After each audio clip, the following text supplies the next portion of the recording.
అందరికీ నమస్కారం. అల్లూరి సీతారామరాజు జిల్లా పాడేరు నియోజకవర్గం చింతపల్లి మండలం నీరుతోటపాలెం వద్ద పాస్టర్ అభినయ్ దర్శన్పై గుర్తు తెలియని వ్యక్తులు దాడి చేశారు. ఈ దాడిలో గాయపడినటువంటి అభినయ్ దర్శన్ను సమీప గవర్నమెంట్ హాస్పిటల్లో జాయిన్ చేశారు. ప్రస్తుతం ఆయన అపస్మారక స్థితిలో ఉన్నారు. వైద్యం జరుగుతున్నట్టుగా తెలుస్తుంది. అయితే గత కొన్ని రోజులుగా తనకు థ్రెటనింగ్ కాల్స్ వస్తున్నాయంటూ చంపేస్తామని బెదిరిస్తున్నారు, ఈ ప్రాంతం విడిచి వెళ్ళిపో అంటూ హెచ్చరికలు జారీ చేస్తున్నారంటూ సోషల్ మీడియా వేదికగా పాస్టర్ అభినయ్ దర్శన్ చేసినటువంటి వ్యాఖ్యల నేపథ్యంలో ఈ దాడి జరిగినట్టుగా తెలుస్తుంది. అయితే కడప ప్రాంతానికి చెందినటువంటి అభినయ్ దర్శన్ గత ఏడాది ప్రవీణ్ పగడాల చనిపోయిన తర్వాత గట్టిగా వాయిస్ వినిపించిన వాళ్ళలో ఆయన కూడా ఒకరు. ఆ తర్వాత కాలంలో ఆయన ఇటీవల కాకినాడ వేదికగా భరోసా అనేటువంటి ఒక రాజకీయ పార్టీని స్థాపించడం జరిగింది. ఆ రాజకీయ పార్టీ స్థాపించినప్పటి నుంచి ప్రజల మధ్య తిరుగుతూ పాదయాత్రగా పలు ప్రాంతాలను అయితే సందర్శిస్తూ ఉన్నారు. ఈ మధ్య కాలంలో పాడేరు నియోజకవర్గంలో ఏజెన్సీ ప్రాంతమైనటువంటి ఆ ప్రాంతాల్లో ఉన్నటువంటి ప్రజలందరినీ కలవటం, అక్కడ ఆయన పాదయాత్ర కొనసాగించడం జరుగుతుంది. అయితే దీని నేపథ్యంలోనే పాస్టర్ అభినయ్ దర్శన్ని ఆ ప్రాంతం విడిచి వెళ్ళిపోవాలన్నట్టుగా కొంతమంది బెదిరించినట్టుగా ఆ యొక్క ఫోన్ కాల్స్ కూడా సోషల్ మీడియా వేదికగా చక్కర్లు కొడుతున్నాయి.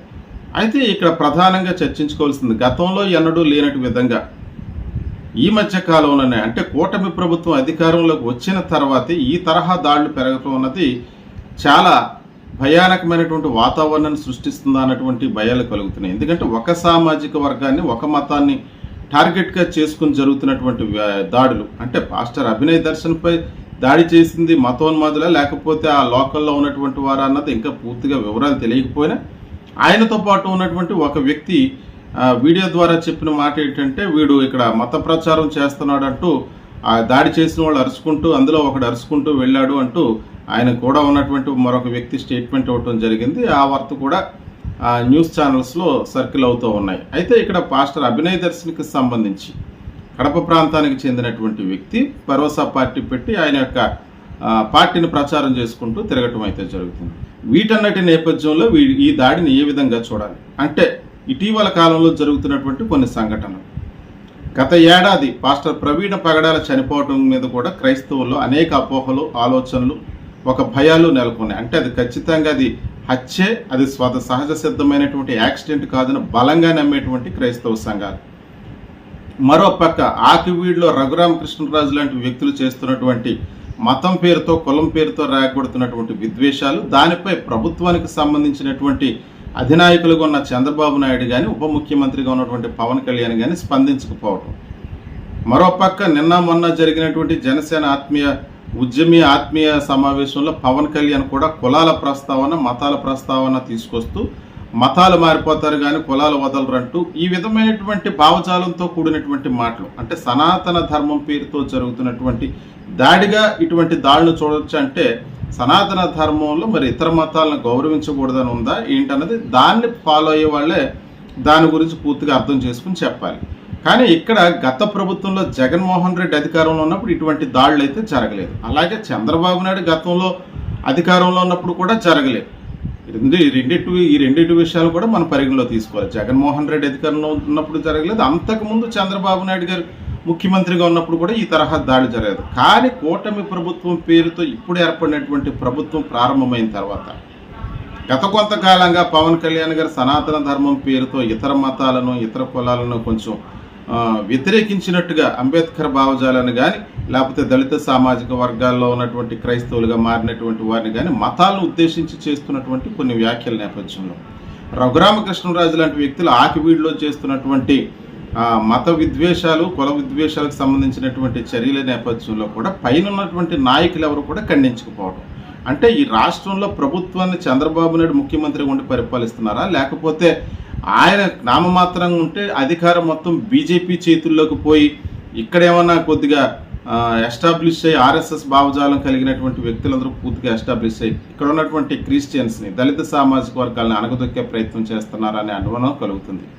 అయితే మరోపక్క చంద్రబాబు నాయుడు కూడా గత కొన్ని మీటింగుల్లో ఒక పాస్టర్ చనిపోతే అంటూ 10 సార్లు ప్రవీణ్ పగడాల పాస్టర్ మరణం కోసం ఆయన వ్యక్తీకరిస్తూ, ఒక పాస్టర్ చనిపోతే ఇలా జరిగింది, తాగి వచ్చి చనిపోతే ఎవరు దీనికి బాధ్యుడు అంటూ ఆయన చేసినటువంటి వ్యాఖ్యలు కూడా వైరల్ అయ్యాయి. గతంలో ఎప్పుడూ లేని విధంగా ఒక సామాజిక వర్గాన్ని, ఒక మతాన్ని ఉద్దేశిస్తూ చంద్రబాబు నాయుడు గారు చేస్తున్నటువంటి వ్యాఖ్యలు. ఇటీవల కాలంలో పవన్ కళ్యాణ్ గారు క్రిస్టియన్స్ మతం మీద చేస్తున్నటువంటి వ్యాఖ్యలు ఇవన్నీ కూడా అంటే ప్రభుత్వంలో ఉన్నటువంటి పరిపాలనలో ఉన్నటువంటి ప్రముఖమైనటువంటి నాయకులే ఈ రకమైనటువంటి వ్యాఖ్యలు చేస్తుంటే అది సామాన్యులుగా ఉన్నటువంటి వారికి బలం చేయకూడదా అని చెప్పి ఆలోచించాలి.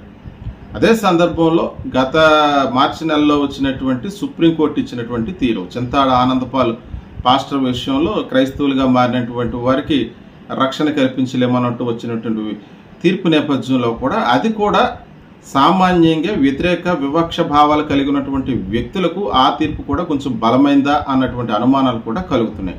అయితే ఇక్కడ పాస్టర్ అభినయ్ దర్శన్పై జరిగినటువంటి దాడిని ఈ కోణంలో చూడాలి. అంటే రాజకీయంగా మొన్న ఆయన పార్టీ పెట్టారు, ఇతర రాజకీయ పార్టీలను ప్రభావితం చేసేంత వ్యక్తి అయితే మాత్రం కాదు. ఆయన సోషల్ మీడియా వేదికగా కొన్ని ప్రాంతాల్లో సందర్శిస్తున్నాడు. ఆయన పార్టీ కార్యక్రమాలకు సంబంధించి కొన్ని వీడియోలు అయితే అప్లోడ్ చేస్తూ ఉన్నారు. ఆ రకంగా ఆయన పార్టీని ముందుకు తీసుకువెళ్తున్నాడు. అయితే ఇక్కడ ప్రత్యేకించి అభినయ్ దర్శన్ని అక్కడ ఉన్నటువంటి అంటే ఆయన చెప్పినటువంటి మాటల్లో ఎమ్మెల్యేకి సంబంధించిన మనుషులు అని చెప్తున్నారు అంటున్నారు. ఏ ఎమ్మెల్యేకి సంబంధించిన మనుషులు పూర్తిగా స్పష్టత అయితే లేదు.